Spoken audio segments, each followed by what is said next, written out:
نحمده ونصلي ونسلم على رسوله الكريم اما بعد فاعوذ بالله من الشيطان الرجيم بسم الله الرحمن الرحيم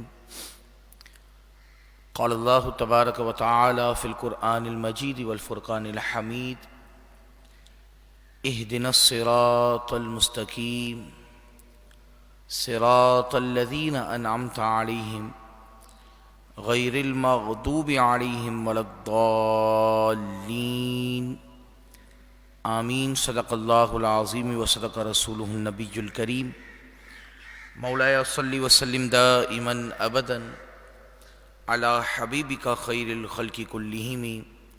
یا رب بالمصطفیٰ بلغ مقاصدنا واغفر لنا ما مضى واسع الکرم۔ نظرت الى بلاد اللہ جمعا کخردلۃ علی حکم اتصالی، گنج بخش فیض عالم مظہر نور خدا، ناکسارہ پیر کامل کاملارہ رہنما مولایا صلی وسلم دائما ابدا علی حبیبک خیر الخلق کلہم۔ حمد و صلوات کے بعد انتہائی واجب الاحترام سامعین اکرام اور حاضرین اکرام، السلام علیکم ورحمۃ اللہ وبرکاتہ ومغفرہ۔ بحمد اللہ تعالیٰ، اللہ تبارک و تعالیٰ کا کروڑ کروڑ کرم اور اس کے پیارے محبوب علیہ السلام کی ہم پر نظر عنایت کہ اللہ تبارک و تعالیٰ نے آج ایک مرتبہ پھر ہمیں اپنے پاک کلام مجید فرقان حمید کے نور سے منور ہونے اور اپنے کلام کو سمجھنے اور اسے سمجھتے ہوئے اللہ تبارک و تعالیٰ ہمیں اس پر عمل پیرا ہونے کی بھی توفیق عطا فرمائے۔ اللہ تبارک و تعالیٰ نے ان تمام چیزوں کے لیے ہمیں پسند فرمایا، ہمیں چنا۔ اس پر رب تعالیٰ کا جتنا شکر کیا جائے اتنا کم ہے۔ اللہ تبارک و تعالیٰ کی بارگاہ میں دعا ہے کہ اللہ تبارک و تعالیٰ آپ تمام کا یہاں پر بیٹھنا اپنی بارگاہ میں قبول و مقبول فرمائے، اور اس کے صدقے سے ہمیں جلد از جلد بغداد معلیٰ اور مکہ مکرمہ اور مدینہ منورہ کی زیارت نصیب فرمائے۔ ارشاد ربی ہو رہا ہے بسم اللہ الرحمن الرحیم، اللہ تبارک و تعالیٰ کے بابرکت نام سے شروع جو نہایت ہی مہربان اور رحم فرمانے والا ہے۔ یا ایہا الذین آمنوا، اے ایمان والو، اطیعوا اللہ، اللہ کی اطاعت کرو، ورسولہ، اور اس کے رسول کی اطاعت کرو، اس کے رسول کا حکم مانو، ولا تولوا عنہ وانتم تسمعون، اور سنا کر یعنی تمام چیزوں کو سنتے ہوئے بھی اس سے اپنے چہروں کو منہ نہ پھیرو، ولا تکونوا، اور ان جیسے نہ ہو جانا، کالذین، کن جیسے، قالوا، جنہوں نے کہا، سمعنا، ہم نے سنا، وہم لا یسمعون، اور وہ نہیں سنتے ہیں۔ یعنی اللہ تبارک و تعالیٰ نے یہاں پر دو چیزوں کا تذکرہ فرمایا۔ سب سے پہلے ایمان والوں کو اللہ اور اس کے رسول کا حکم ماننے کا حکم ارشاد فرمایا۔ فرمایا یا ایھا الذین آمنوا، اے ایمان والو، اطیعوا اللہ ورسولہ، اللہ اور اس کے رسول کا حکم مانو۔ جہاں کہیں بھی اللہ تبارک و تعالیٰ نے کلام مجید فرقان حمید کے اندر تقریباً مقامات پر جہاں اپنی اطاعت کا ذکر کیا، جہاں اپنی فرما برداری کا ذکر کیا، وہاں ساتھ ساتھ رسول اللہ علیہ السلام کی فرما برداری کا بھی حکم ارشاد فرمایا ہے۔ من یطع اللہ فقد اطاع اللہ، من یطع الرسول فقد اطاع اللہ، یہ تمام آیت مبارکہ اللہ تبارک و تعالیٰ نے کلام مجید فرقان حمید کے اندر ذکر فرمائی کہ جس نے اللہ اور اس کے رسول یعنی جہاں کہیں بھی اللہ تبارک و تعالیٰ نے اپنی ناراضگی، اپنا فرما برداری، اپنا حکم بجا لانے کا حکم دیا، ساتھ ساتھ اس کے رسول کے حکم کو بھی بجا لانے کا حکم دیا، یعنی بتایا یہ گیا، مفسرین فرماتے ہیں کہ یہاں پر یہ بات قائم کی جا رہی ہے کہ اللہ تبارک و تعالیٰ اور اس کے رسول، اگر تم نے اللہ کی ذات تک پہنچنا ہے تو پہلے اس کے رسول کو راضی کرنا ہوگا، پہلے رسول اللہ علیہ السلام کی خوشنودی کو حاصل کرنا ہوگا۔ جب تم ان کی خوشنودی کو حاصل کر لو گے تو اللہ تبارک و تعالیٰ بھی تم سے راضی ہو جائے گا۔ ڈائریکٹ اگر تم اللہ تک جانے کی کوشش کرو گے، رسول اللہ علیہ السلام کا وسیلہ، رسول اللہ علیہ السلام کی ذات مبارکہ اگر درمیان سے ہٹا کر اللہ تک پہنچنے کی کوشش کرو گے تو یاد رکھنا صرف اور صرف گمراہی اور صرف ضلالت تمہارا مقدر بنے گی، کیونکہ رب تعالیٰ نے خود قرآن کے اندر یہ ارشاد فرما دیا کہ جہاں کہیں بھی اللہ تبارک و تعالیٰ نے اپنی اطاعت کا ذکر کیا، اپنی فرما برداری کا ذکر کیا، ساتھ ساتھ اس کے رسول کی فرما برداری اور اس کے رسول کی اطاعت کا ذکر کیا گیا، تو فرمایا یا ایھا الذین آمنو، اے ایمان والو، اطیعوا اللہ و رسولہ، اللہ اور اس کے رسول کا حکم مانو، ولا تولوا عنہ وانتم تسمعون، اور ان جیسے نہ ہو جاؤ جو سن سنا کر اس سے منہ پھیر لیتے ہیں، ولا تکونوا کالذین، اور ان جیسے نہ ہو جانا جنہوں نے کہا قالوا سمعنا، انہوں نے کہا ہم نے سن لیا، وہم لا یسمعون، اس حال میں کہ وہ نہیں سنتے ہیں، ان شر الدواب عند اللہ الصم البکم الذین لا یعقلون، بے شک سب جانوروں میں بدتر اللہ کے نزدیک وہ ہیں جو بہرے گونگے ہیں اور جو عقل نہیں رکھتے۔ یعنی اللہ تبارک و تعالیٰ نے فرمایا کہ کافروں کو یہاں پر جانوروں سے بھی بدتر قرار دیا گیا۔ اس کی وجہ کیا ہے؟ مفسرین فرماتے ہیں کہ جانور وہ عقل نہیں رکھتا، اچھے برے کی تمیز اس انداز میں نہیں رکھتا جیسے کہ حضرت انسان اچھے برے کی تمیز رکھتا ہے۔ تو فرمایا کہ کافر اچھے برے کی تمیز رکھتے ہوئے، تمام معاملات کو جانچتے ہوئے، تمام معاملات کو پرکھتے ہوئے، رسول اللہ علیہ السلام کی صدق و امانت کی گواہی دیتے ہوئے بھی اس کے باوجود ان پر ایمان نہ لانا، ان سے روگردانی کرنا، ان کی جان کے دشمن بننا، تو فرمایا کہ یہ وہ لوگ ہیں کہ جو اندھے اور گونگے ہیں۔ یعنی یہ تمام کے تمام وہ لوگ ہیں کہ اللہ تبارک و تعالیٰ نے فرمایا کہ یہ اللہ کے نزدیک جانوروں سے بھی بدتر ہیں، کہ یہ بہرے اور گونگے ہیں۔ فرمایا بہرے اور گونگے کیوں قرار دیا گیا؟ کیونکہ یہ تو سنتے بھی تھے، یہ بولتے بھی تھے، لیکن فرمایا کہ یہ حق کو سن کر اس پر اپنے کان کو بند کر لیا کرتے تھے، یہ حق کو جانتے ہوئے اپنی زبان کو بند کر لیا کرتے تھے، تو فرمایا کہ یہ گونگے اور بہرے ہیں اور جانوروں سے بھی بدتر ہیں۔ اور پھر فرمایا وَلَوْ عَلِمَ اللَّهُ فِيهِمْ، اور اگر اللہ جانتا خیراً، ان کے اندر تھوڑی بھی بھلائی اگر اللہ تبارک و تعالیٰ جانتا، اور اللہ تبارک و تعالیٰ اپنے علم کے ذریعے سے جانتا تھا کہ ان میں کسی بھی طور پر ایمان لانے کی انہوں نے ٹھانی بھی نہیں ہے، یہ ایمان نہیں لائیں گے، تو فرمایا وَلَوْ عَلِمَ اللَّهُ فِيهِمْ خَيْرًا، اگر اللہ جانتا ان میں کسی کے اندر بھی کچھ بھلائی، لَأَسْمَعَهُمْ، تو ضرور بھی ضرور انہیں سنا دیتا، وَلَوْ أَسْمَعَهُمْ، اور اگر وہ سن لیتے، لَتَوَلَّوْا وَهُمْ مُعْرِضُونَ، تو وہ منہ موڑ جاتے اور اس کے باوجود پیٹ پھیر جاتے۔ بعض لوگ حضور علیہ السلام کی بارگاہ میں حاضر ہوئے اور انہوں نے کہا کہ قصی ہمارے ایک بزرگ تھے، بہت ہمارے درمیان وہ کہہ لیجئے کہ با اعتماد اور ہمارے بڑے ہی کامل بزرگ تھے، اگر وہ آپ انہیں زندہ کر دیں اور وہ زندہ ہونے کے بعد آپ کی رسالت کی گواہی دے دیں تو ہم آپ پر ایمان لے آئیں گے۔ اللہ تبارک و تعالیٰ نے اس موقع پر یہ ارشاد فرمایا کہ اے رسول اللہ علیہ السلام، اگر اللہ تبارک و تعالیٰ یہ جو معجزہ طلب کر رہے ہیں، آپ اگر ان کو یہ معجزہ دکھا بھی دیں گے، اس کے باوجود یہ آپ پر ایمان نہیں لائیں گے، اس کے باوجود یہ آپ کی بات نہیں مانیں گے، یہ آپ کے تابع نہیں ہوں گے۔ اور اسی موقع پر اللہ تبارک و تعالیٰ نے ارشاد فرمایا کہ وَلَوْ عَلِمَ اللَّهُ فِيهِمْ خَيْرًا، اگر اللہ تبارک و تعالیٰ ان میں کچھ بھلائی دیکھتا، لَأَسْمَعَهُمْ، تو ضرور بھی ضرور انہیں سنا دیتا، وَلَوْ أَسْمَعَهُمْ، اور اگر وہ انہیں سنا بھی دیتا، لَتَوَلَّوْا وَهُمْ مُعْرِضُونَ، تو تب بھی کیا انجام ہوتا کہ وہ لوگ منہ موڑ جاتے اور پیٹ پھیر کر آپ کی طرف چلے جاتے۔ یا ایھا الذین آمنوا، اے ایمان والو، استجیبوا للہ وللرسول، اللہ اور اس کے رسول کے بلانے پر حاضر ہو جاؤ۔ یہاں پر بھی دیکھیں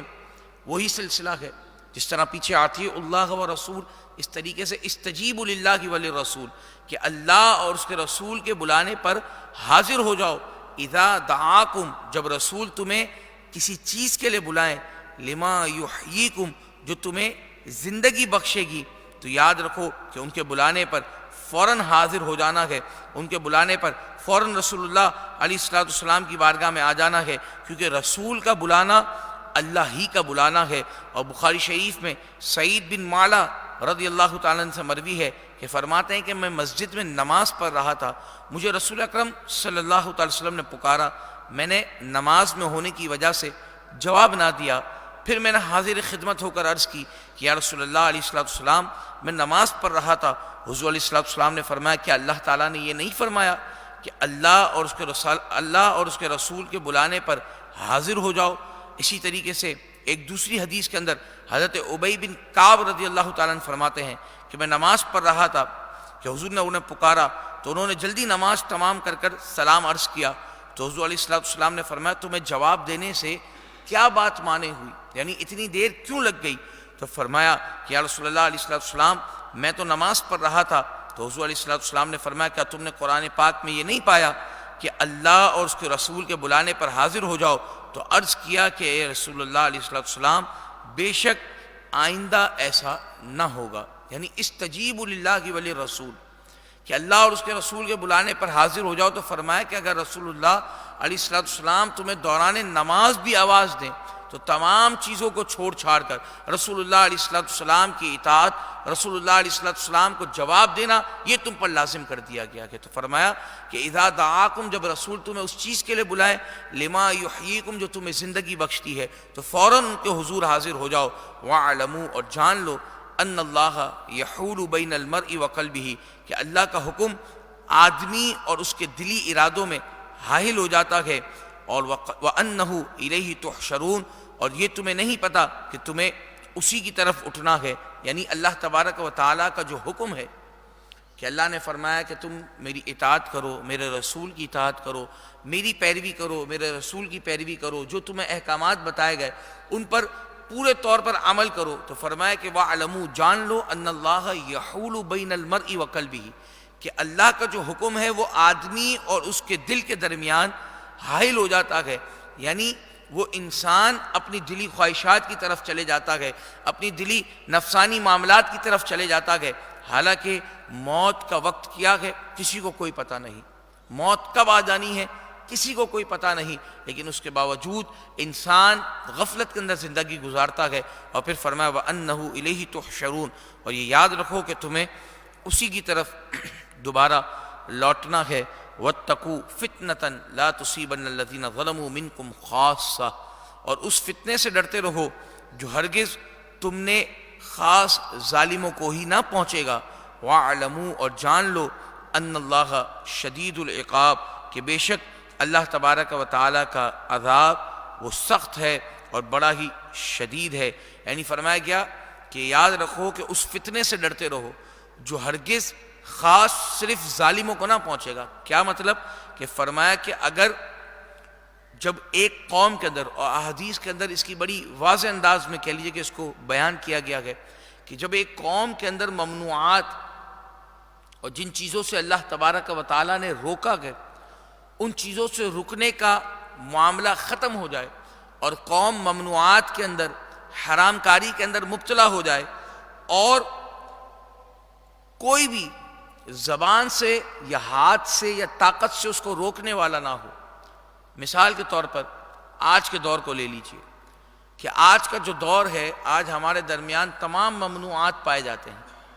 ممنوعات ہر دور میں پائے جاتے ہیں، ہر دور کے اندر لوگ گناہ کرتے ہیں، لیکن یہاں پر جو بات کی جا رہی ہے کہ یہاں پر وہ معاملہ ہے کہ جب ممنوعات کو دیکھو، جب غلط کام کو دیکھو، تو اگر تمہارے پاس ہاتھ سے روکنے کی طاقت ہے تو اس کو ہاتھ سے روکو،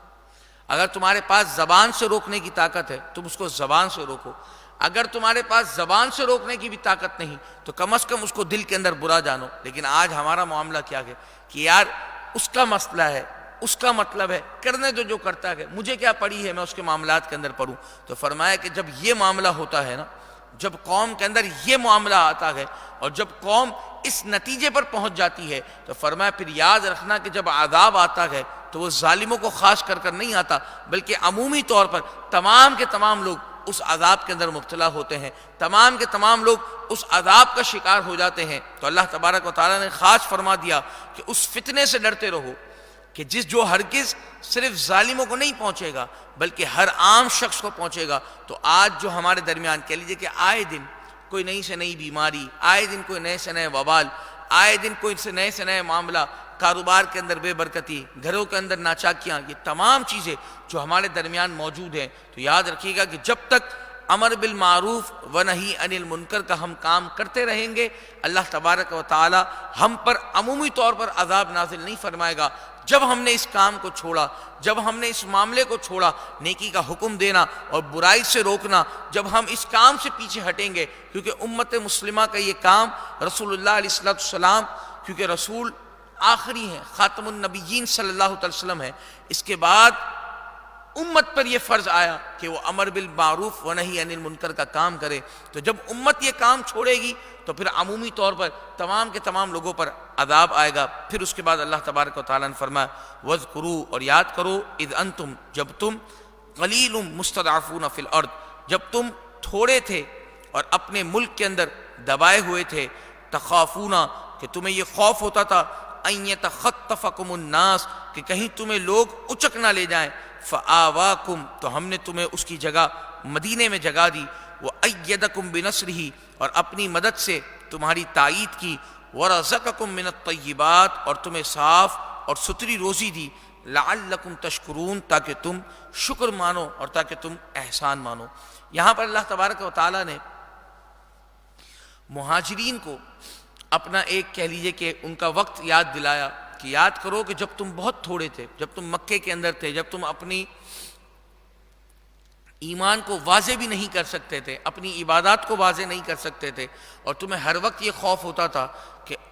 ان یتخطفکم الناس، کہ کہیں تمہیں لوگ اچک نہ لے جائیں، یعنی تم پر کہیں مکے کے جو کافر ہیں وہ حاوی نہ ہو جائیں۔ تو پھر کیا ہوا؟ فآواکم، تو اللہ تبارک و تعالیٰ نے تمہیں مدینے کے اندر جگہ دی، مدینے میں جگہ عطا فرمائی، وأیدکم بنصرہ، اور اپنی مدد سے تمہاری تائید کی، اپنی مدد سے تمہارا ساتھ دیا، ورزقکم من الطیبات،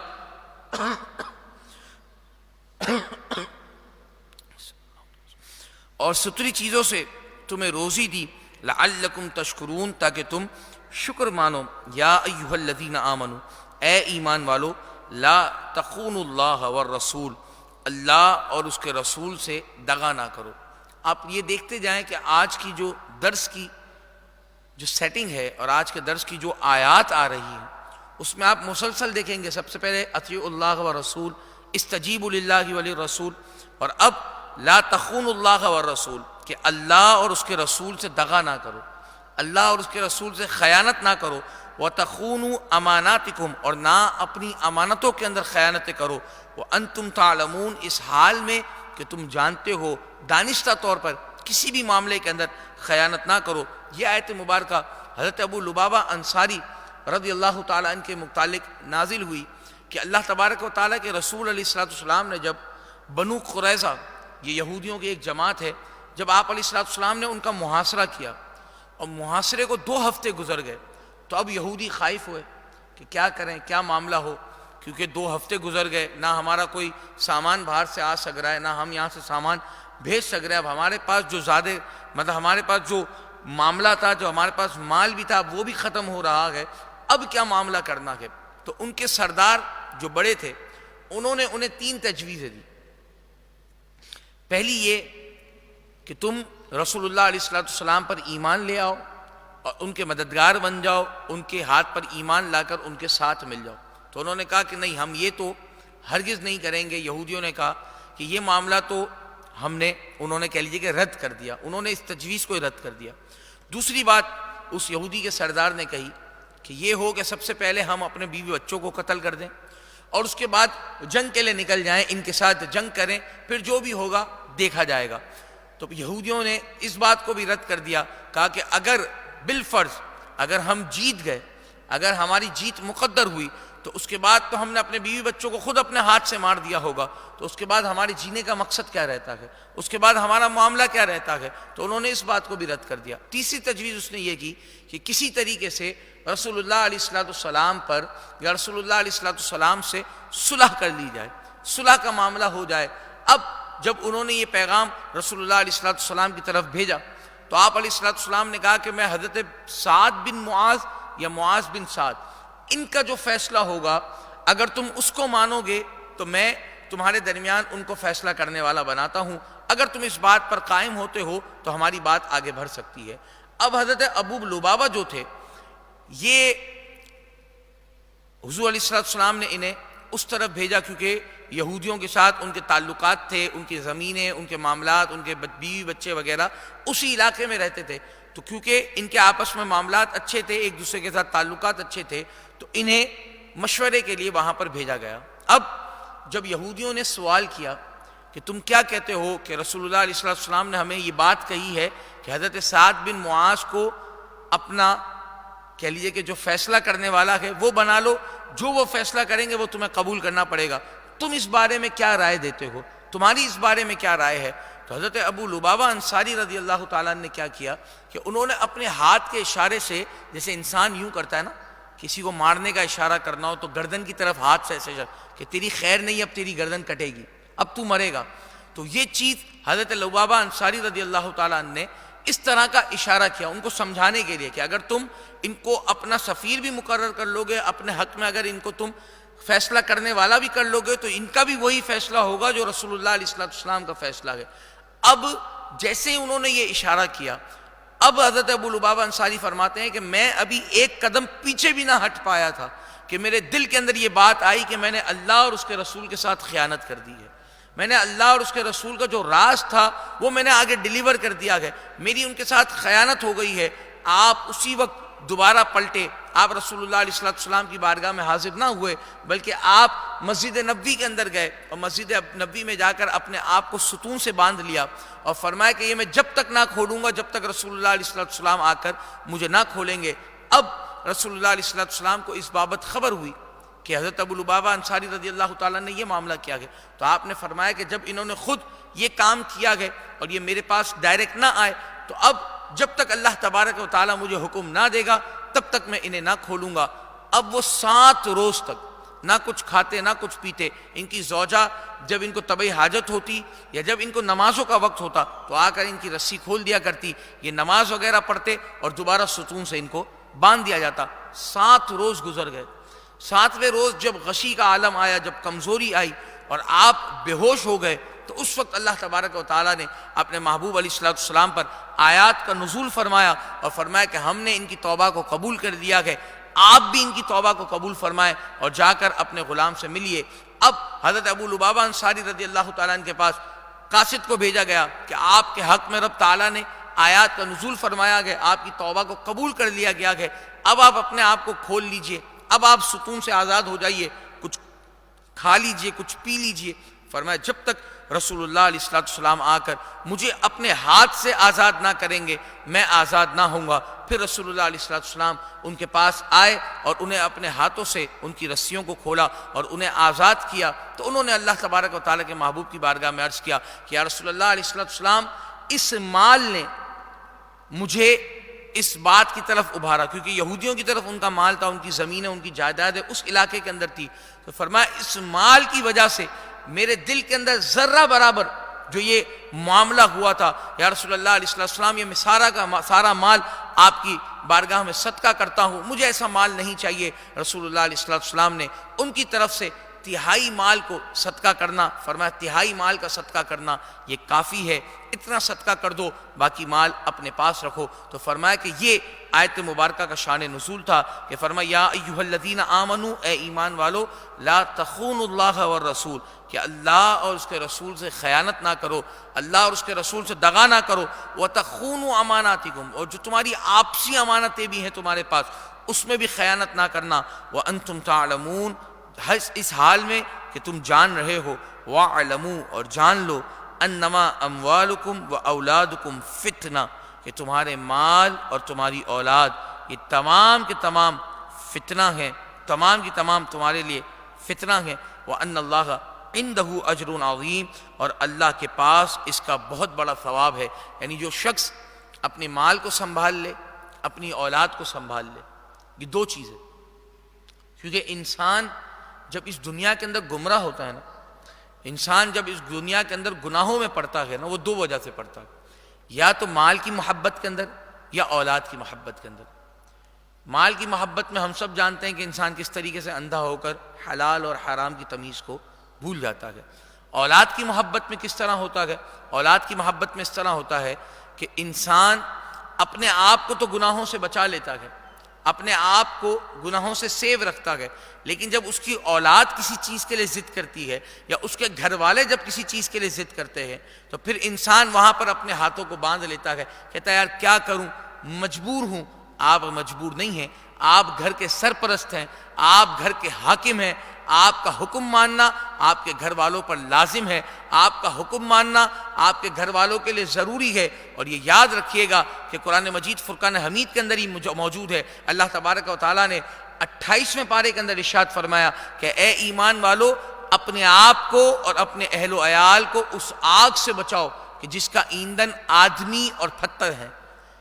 کہ اللہ نے خود فرما دیا کہ تمہیں اس آگ سے بچنا ہے کہ جس کا ایندھن آدمی اور پتھر ہے۔ تو یاد رکھیے گا کہ انسان کی جو آزمائش ہے وہ مال کے ذریعے بھی کی جاتی ہے، اس کی اولاد کے ذریعے بھی کی جاتی ہے۔ اللہ تبارک و تعالی ہم تمام کو مال اور اولاد کی آزمائش سے محفوظ فرمائے۔ اگر ہم اولادیں ہیں، اللہ تبارک و تعالی ہمیں اپنے ماں باپ کا فرما بردار بنائے، اور اگر ہماری اولادیں ہیں تو اللہ تبارک و تعالی ان آیات کے صدقے سے ہماری اولادوں کو ہماری آنکھوں کی ٹھنڈک بنائے، ہماری آنکھوں کا نور بنائے، اور اللہ تبارک و تعالی یہ تمام دعائیں ہم سب کے حق میں قبول و مقبول فرمائے۔ مل کر پڑھ لیجئے، مولایا صلی وسلم دائما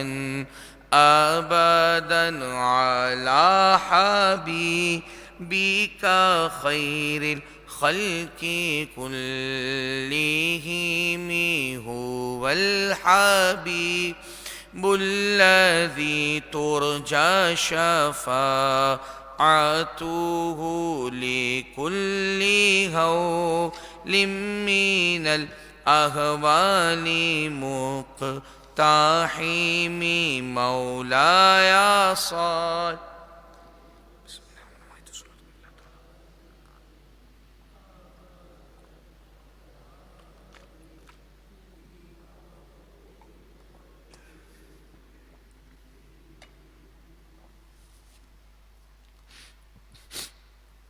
اللہم صلی وسلم وبارک علیہ۔ بسم اللہ الرحمن الرحیم۔ اللہ تبارک و تعالیٰ کے بابرکت نام سے شروع جو نہایت ہی مہربان اور رحم فرمانے والا ہے۔ یا ایھا الذین آمنوا، اے ایمان والو، ان تتقوا اللہ، اگر تم اللہ سے ڈرو گے، یجعل لکم فرقانا، تو وہ تمہیں دے گا جس سے تم حق اور باطل کو جدا کر لو گے، ویکفر عنکم سیئاتکم، اور وہ تمہاری برائیوں کو اتار دے گا، ویغفر لکم، اور وہ تمہیں بخش دے گا، واللہ ذو الفضل العظیم، اور اللہ بڑے فضل والا ہے۔ یہاں پر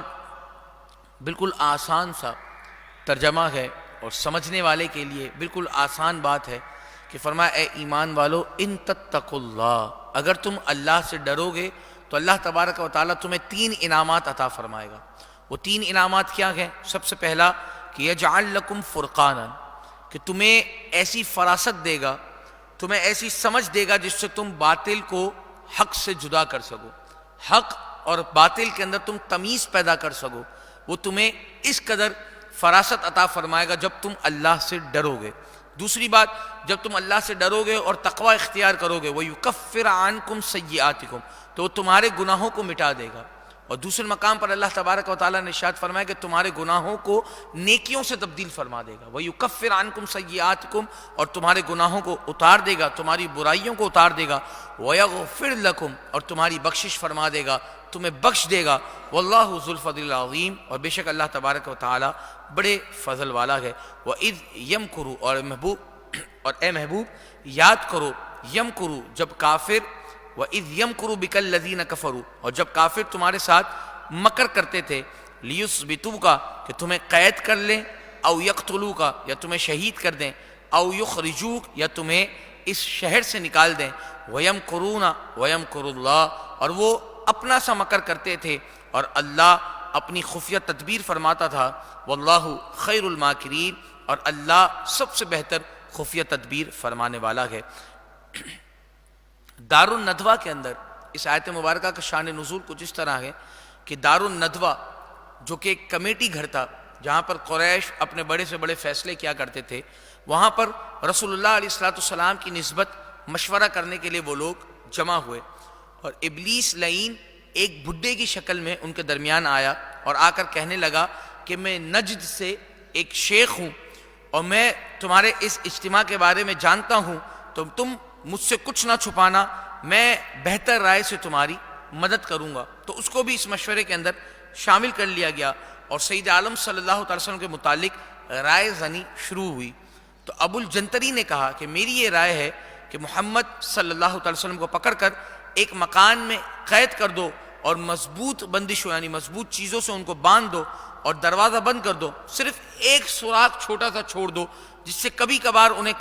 کھانا اور پانی دے دیا جائے، اور نعوذ باللہ من ذالک وہ وہیں پر ہلاک ہو جائیں۔ تو اب جو یہ ابلیس لعین تھا،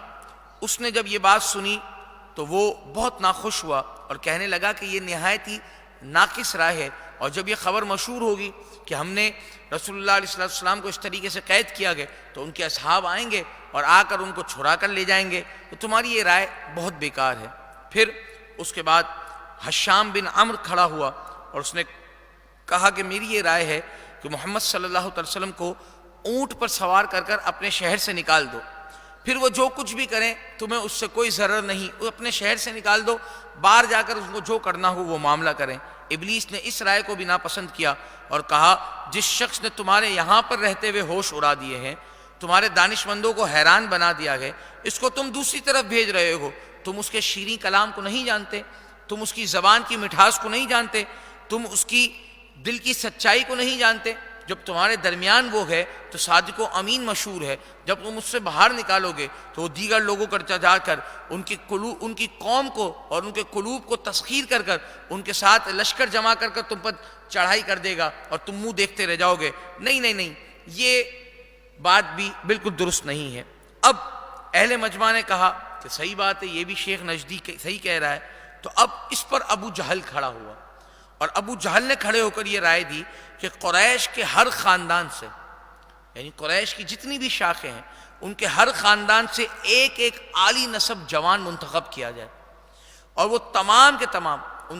تمام کو تلواریں دی جائیں، اور وہ تمام کے تمام یک بارگی حضور علیہ السلام پر حملہ آور و نعوذ باللہ من ذالک اور ان کو شہید کر دیں۔ تو اس سے ہوگا کیا کہ جب ان کے صحابہ کو اور جو ان کے اصحاب ہیں ان کو پتہ چلے گا، تو اب کیونکہ پورا کا پورا قریش اس کے اندر شامل ہوگا تو وہ ہمارے خلاف کھڑے نہیں ہو سکیں گے، اور جب خون بہا کی بات آئے گی، معاوضہ دینے کی بات آئے گی تو ہم ان کو اس کا معاوضہ ادا کر دیں گے، کیونکہ تمام کے تمام لوگوں سے تو وہ نہیں لڑ سکتے، ہم نے ہر ایک خاندان کا ایک فرد اٹھایا گیا اور سب لوگ یکبارگی حملہ آور ہوں گے تو تمام پر قتل کا الزام آئے گا۔ تو جب ابلیس لعین نے ابو جہل کی یہ رائے سنی تو بڑا خوش ہوا، اور اس نے کہا کہ بالکل یہ بات بالکل ٹھیک ہے، یہ بات بہت اچھی ہے، اس بات کے اوپر کہہ لیجئے کہ تم کام کرو اور یہ تمام معاملہ تم یہ کرو تو اللہ تبارک و تعالیٰ تمہیں اور تمہارے کو یہ ہوگا، یہ معاملہ ہوگا، اور تمہیں بڑی جلد فتح مل جائے گی۔ اور اس نے بڑا خوب اس بات کے اوپر چرچا کیا۔ اب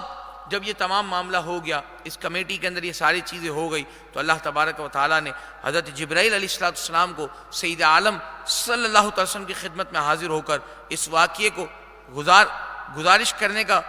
حکم دیا، اور انہوں نے عرض کیا کہ یا رسول اللہ صلی اللہ علیہ وسلم، آج کی رات آپ اپنی خوابگاہ میں تشریف نہ رہیں، اللہ تعالیٰ نے آپ کو اذن دیا کہ آپ مدینہ طیبہ کی طرف عزم فرمائیں۔ رسول اللہ علیہ السلام نے پتہ تھا کہ میری جان کے دشمن باہر کھڑے ہیں،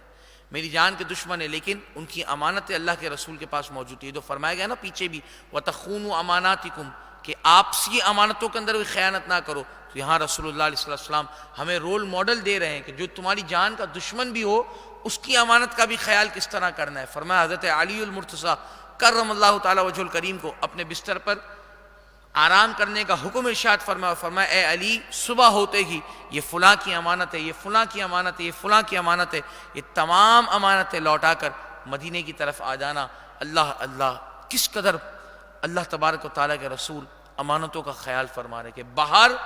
جن کی امانتیں موجود ہیں وہ باہر آپ کی جان کے دشمن بنے کھڑے گئے۔ اور پھر رسول اللہ علیہ السلام اپنے ایک ہاتھ کے اندر آپ نے خاک لی اور فرمایا، یہ آیت مبارکہ ارشاد فرمایا انا جعلنا فی اعناقہم اغلالا، اور پڑھ کر جنہوں نے آپ کے گھر کا محاصرہ کیا تھا ان کی آنکھوں کی طرف ماری تو وہ تمام کے تمام اندھے ہو گئے، اور رسول اللہ علیہ السلام ان کے درمیان سے نکل کر چلے گئے، ان کو خبر بھی نہ ہوئی۔ اور پھر آپ نے غار ثور کے اندر 3 دن تک قیام فرمایا، اور جب کافر آپ کی تلاش بسیار سے پریشان ہو گئے، غار ثور تک بھی پہنچے تھے کافر آپ کی تلاش بسیار میں، لیکن جب دیکھا کہ وہاں پر مکڑی کا جالا بنا ہوا ہے، کبوتری نے اس پر 2 انڈے دیے ہوئے، تو فرمایا اگر اس شخص کوئی شخص اس کے اندر داخل ہوتا تو ضرور بھی ضرور یہ ٹوٹ جاتا. تو یہاں پر یہ لوگ نہیں ہو سکتے اور وہ دوبارہ لوٹ گئے. اور جب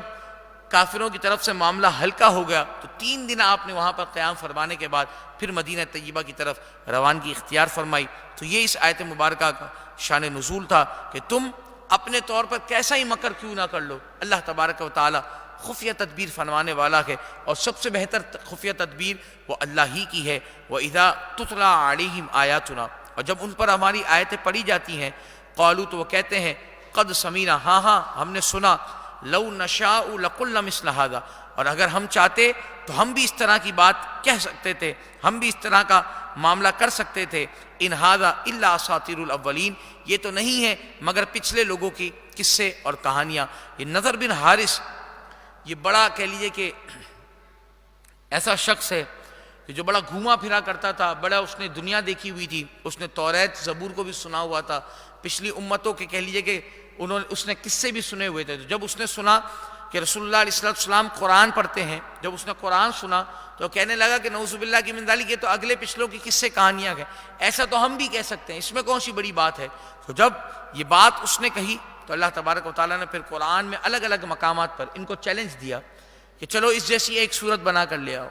ایک صورت نہیں ایک رکوع بنا کر لے آؤ، ایک رکوع نہیں ایک چھوٹی صورت بنا کر لے آؤ، ایک چھوٹی صورت نہیں ایک آیت بنا کر لے آؤ. لیکن جب وہ اس سے بھی عاجز رہے تو فرمایا کہ جو جھوٹے لوگ ہوتے ہیں وہ جھوٹا پروپیگنڈا کرتے ہیں کہ ہاں ہم تو یہ کر سکتے ہیں، حالانکہ وہ نہیں کر سکتے. انہیں معلوم ہے کہ وہ جھوٹے ہیں، وہ مکار ہیں، وہ غلط بات کر رہے ہیں. تو نضر بن حارث نے بھی یہی بات کی اور پھر فرمایا وَإِذْ قَالُوا اللَّهُمَّ، اور جب بولے کہ اگر یہ اللہ إِن كَانَ هَذَا هُوَ الْحَقُّ مِنْ عِنْدِكَ، کہ اگر اللہ کا یہی قرآن تیری طرف سے حق ہے، فَأَمْطِرْ عَلَيْنَا حِجَارَةً مِّنَ السَّمَاءِ، تو ہم پر آسمان سے پتھر برسا، أَوِ ائْتِنَا بِعَذَابٍ أَلِيمٍ، یا ہم پر کوئی دردناک عذاب آ جائے. یعنی یہ کہہ رہا تھا. اور اس نے بعض مقامات پر فرمایا کہ نضر بن حارث نے یہ بات کی، بعض مقامات پر ارشاد فرمایا کہ ابو جہل نے یہ بات کی کہ اگر یہ قرآن سچا ہے تو ہم پر آسمان سے نازل پتھر برسا دیے جائیں یا ہم پر کوئی دردناک عذاب آ جائے. تو اللہ تبارک و تعالیٰ نے آگے ارشاد فرمایا وَمَا كَانَ اللَّهُ لِيُعَذِّبَهُمْ وَأَنْتَ فِيهِمْ، کہ اللہ کی یہ شان نہیں کہ اللہ انہیں عذاب کرے اے محبوب جب تک آپ ان کے درمیان تشریف فرما گئے. اللہ تبارک و تعالیٰ ان پر عذاب نازل نہیں فرمائے گا کہ اے محبوب آپ کے صدقے سے اللہ تبارک و تعالیٰ ان پر یہ بھی کرم فرما رہا ہے کہ ان کی سرکشی، ان کی غلط بیانی، ان کے غلط معاملات، ان کے غلط کاموں کے باوجود اللہ تبارک و تعالیٰ ان پر عذاب نازل نہیں فرمائے گا. کیوں کہ وَأَنْتَ فِيهِمْ، اے محبوب آپ ان کے درمیان تشریف فرما گئے. وَمَا كَانَ اللَّهُ مُعَذِّبَهُمْ وَهُمْ يَسْتَغْفِرُونَ، اور اللہ انہیں عذاب کرنے والا نہیں جب تک وہ بخشش مانگ رہے ہیں، جب تک وہ استغفار کر رہے ہیں. یہاں پر ہمیں استغفار کی بھی اہمیت کا پتہ چلتا ہے کہ اللہ تبارک و تعالیٰ ایک تو یہ کہ اپنے محبوب کے صدقے سے ہم پر عذاب نہیں فرما رہا، دوسرا یہ کہ اللہ تبارک و تعالیٰ استغفار کو پسند فرماتا ہے. شیطان نے جب یہ بات کہی تھی نا کہ میں تیرے بندوں کو ہر جگہ سے اور ہر وقت جب تک ان کی سانسوں میں سانس ہے میں انہیں بہکاتا رہوں گا، تو اللہ تبارک و تعالیٰ نے فرمایا جب تک وہ مجھ سے بخشش مانگتے رہیں گے، جب تک وہ مجھ سے استغفار کرتے رہیں گے، میں ان کی بخشش و مغفرت کرتا رہوں گا. تو فرمایا کہ استغفار اللہ تبارک و تعالیٰ کو بڑا محبوب ہے. لیکن یہاں پر یہ بات نہ سمجھی جائے کہ استغفار اگر رب کو محبوب ہے تو انسان سمجھے کہ چلو میں گناہ کرتا ہوں اس کے بعد اللہ کی بارگاہ میں استغفار کر لوں گا. نہیں، یہ تو گناہ پر جڑی ہونا ہے. گناہ نہ کرنے کا عزم کرنا اور اس کے باوجود اگر گناہ ہو جائے تو اس پر استغفار کرنا، یہ استغفار ہوتا ہے. ایسا نہیں کہ نماز پڑھ کر سلام پھیرا اور کانوں کو ہاتھ لگا کر بس 2 مرتبہ استغفر اللہ پڑھ لیا اور ہم سمجھے کہ ہم نے اپنی توبہ کر لیا، ہم نے استغفار کر لیا. یہ نہیں ہے. استغفار یہ ہے کہ گناہ نہ کرنے کا عزم ہو اور اس کے باوجود اگر گناہ ہو جائے تو رب تعالیٰ کی بارگاہ میں گریہ ازاری کرتے ہوئے، رب تعالیٰ کی بارگاہ میں اپنے آپ کو ندامت کے ساتھ پیش کرتے ہوئے اس کے لیے استغفار کرنا، ایسا استغفار رب تعالیٰ کو پسند ہے. اور پھر فرمایا وَمَا لَهُمْ أَلَّا يُعَذِّبُهُمُ اللَّهُ، اور کیا وجہ ہوئی کہ انہیں اللہ تبارک و تعالیٰ انہیں عذاب نہ کرے. وَهُمْ يَصُدُّونَ عَنِ الْمَسْجِدِ الْحَرَامِ، کہ وہ تو مسجد حرام سے روک رہے ہیں. وَمَا كَانُوا أَوْلِيَاءَ، اور وہ اس کے اہل بھی نہیں ہیں. إِنْ أَوْلِيَاؤُهُ الا المتقون ولکن اکثرهم لا یعلمون، اس کے اولیاء اور اس کے والی وارث تو پرہیزگار ہی ہیں لیکن اکثر کو اس کے بارے میں علم نہیں۔ یعنی کافر جب مسلمانوں کو مسجد حرام میں داخل ہونے سے روکتے تھے، جس طرح صلح حدیبیہ کے وقت ہوا کہ آپ علیہ السلام اور آپ کے صحابہ کو عمرہ کرنے سے روکا گیا، تو وہ کہتے تھے کہ ہم اس کے والی وارث ہیں، اس مکے کے متولی ہم ہیں، جسے چاہیں ہم اس میں جانے کی اجازت دیں اور جسے چاہیں ہم اس سے جانے کی اجازت نہ دیں۔ تو اللہ تبارک و تعالیٰ نے فرمایا کہ وما کانوا اولیاء، وہ اس کے اہل نہیں ہیں، ان اولیاءہ الا المتقون، اس کے جو والی وارث ہیں وہ تو صرف اور صرف متقی لوگ ہیں، پرہیزگار لوگ ہیں، ولکن اکثرهم لا يعلمون، مگر ان میں اکثر کو علم نہیں۔ وما كان صلاتهم عند البيت، اور کعبے کے پاس ان کی جو نماز تھی وہ نماز نہیں، الا مقاء وتصدیہ، مگر وہ تو صرف اور صرف سیٹیاں اور تالی بجاتے تھے۔ فذوقوا العذاب بما کنتم تکفرون، تو اب عذاب چکھو بدلہ اس کا جو کچھ تم کفر کیا کرتے تھے اور جو کچھ تم گناہ کیا کرتے تھے۔ منافقین کافرین کا حال یہ تھا کہ وہ نعوذ باللہ من ذالک کعبۃ اللہ شریف کا جب طواف کرتے تھے تو ننگے ہو کر طواف کرتے تھے، اور وہ جو عبادت کیا کرتے تھے جس کو وہ اپنے طور پر عبادت کہتے تھے، تو وہ عبادت یہ تھی کہ نعوذ باللہ من ذالک وہ تالیاں بجایا کرتے تھے اور سیٹیاں بجایا کرتے تھے۔ تو اللہ تبارک و تعالیٰ نے فرمایا وما کان صلاتهم عند البیت، اور کعبے کے پاس ان کی نماز وہ نماز نہ تھی، وہ کوئی عبادت نہ تھی، الا مقاء وتصدیہ، مگر وہ صرف سیٹیاں بجانا اور تالیاں بجانا تھی۔ ان الذین کفروا ينفقون اموالهم، بے شک کافر اپنا مال خرچ کرتے ہیں، لیصدوا عن سبیل اللہ، کہ اللہ کی راہ سے روکیں، فَسَيُنْفِقُونَهَا، تو اب انہیں خرچ کریں گے، ثُمَّ تَكُونُ عَلَيْهِمْ حَسْرَةً ثُمَّ يُغْلَبُونَ، اور پھر وہ ان پر پچھتاوا ہوگا، انہیں اس بات پر پچھتاوا ہوگا اور پھر وہ مغلوب کر دیے جائیں گے۔ وَالَّذِينَ كَفَرُوا، اور کافروں کا حشر کیا گئے، إِلَىٰ جَهَنَّمَ يُحْشَرُونَ، کہ کافروں کا حشر جہنم کی طرف ہوگا، تمام کے تمام کافر جہنم کے اندر داخل کیے جائیں گے۔ فرمایا کافر اپنے مال کو خرچ کرتے ہیں تاکہ اس کے ذریعے سے اللہ کی راہ سے روکیں، تو اب جب وہ یہ خرچ کر رہے گے تو ہوگا کیا کہ یہ خرچ کرنا ان کے لیے پچھتاوا بنے گا۔ اس آیت مبارکہ کا جو شان نزول ہے ان 12 قریشیوں کے حق میں نازل ہوئی ہے جنہوں نے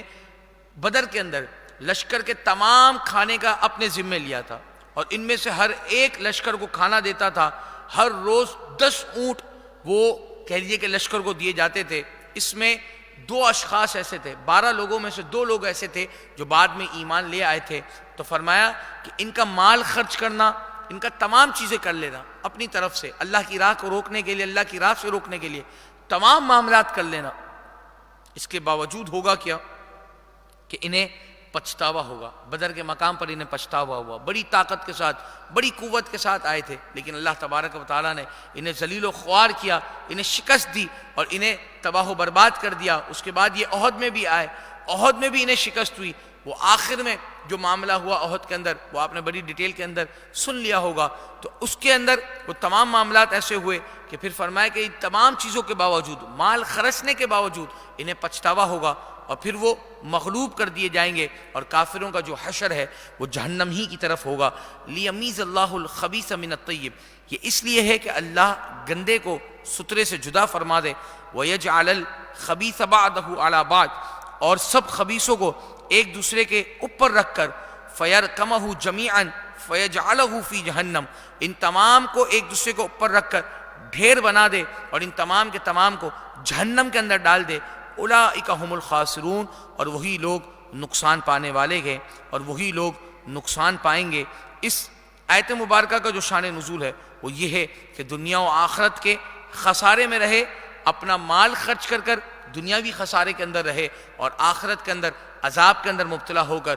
آخرت کے خسارے کے اندر رہے۔ اللہ تبارک و تعالی ہمیں اخروی عذاب سے اور دنیاوی عذابات سے بھی اور دنیاوی تمام جتنی بھی کہہ لیے کہ پریشانیاں ہوتی ہیں، آزمائشیں ہوتی ہیں، اللہ تبارک و تعالی ان تمام سے ہم کو محفوظ فرمائے۔ مل کر پڑھ لیجئے مولایا صلی وسلم دائما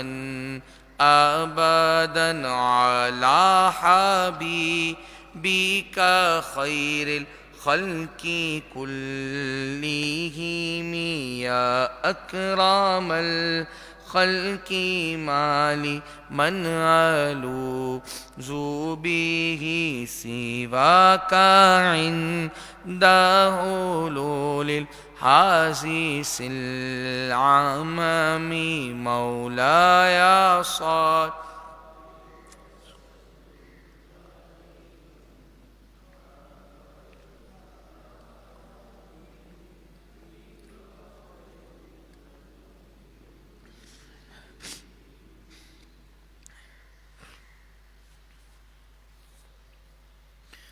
اللہم صلی وسلم وبارک علیہ. بسم اللہ الرحمن الرحیم. اللہ تبارک و تعالیٰ کے بابرکت نام سے شروع جو نہایت ہی مہربان اور رحم فرمانے والا ہے. قل اے محبوب آپ فرما دیجئے للذین کفروا کافروں سے فرماؤ ان ینتہوا اگر وہ کفر سے باز رہیں اگر وہ اپنے کفر سے باز رہیں یغفر لہم ما قد سلف تو انہیں معاف فرما دیا جائے گا. وَإِن يَعُودُوا اور پھر اگر وہی کریں فقط مدد سنت الاولین تو اس سے بہت پہلے لوگوں کا جو طریقہ ہے وہ گزر چکا ہے. یعنی فرمایا کہ اگر کافر اپنے کفر سے باز آ جائیں اور آپ پر ایمان لے آئیں یغفر لہم تو انہیں معاف فرما دیا جائے گا انہیں بخش دیا جائے گا. لیکن اگر پھر وہی کریں گے جو پہلے لوگوں کا طریقہ گزر چکا ہے تو فرمایا وقاتلوہم آپ ان سے لڑیں حتی لا تکون فتنہ یہاں تک کہ کوئی فساد باقی نہ رہے ویکون الدین کلہ للہ اور سارا کا سارا دین اللہ ہی کا ہو جائے. فإن انتہوا پھر اگر وہ باز رہیں فإن اللہ بما یعملون بصیر تو اللہ ان کے کاموں کو دیکھ رہا ہے. وإن تولوا اور پھر اگر وہ پھریں فاعلموا تو جان لو ان اللہ مولاکم اللہ تمہارا مولا ہے. نعم المولا ونعم النصیر کیا ہی اچھا مولا کیا ہی اچھا مالک اور کیا ہی اچھا مددگار. یہ جو یہ کلمات ہیں نعم المولا ونعم النصیر یہ وہ مبارک کلمات ہیں کہ مفسرین فرماتے ہیں اور بزرگان دین فرماتے ہیں کہ جو کوئی شخص ان کلمات کا ورد کرے تو جو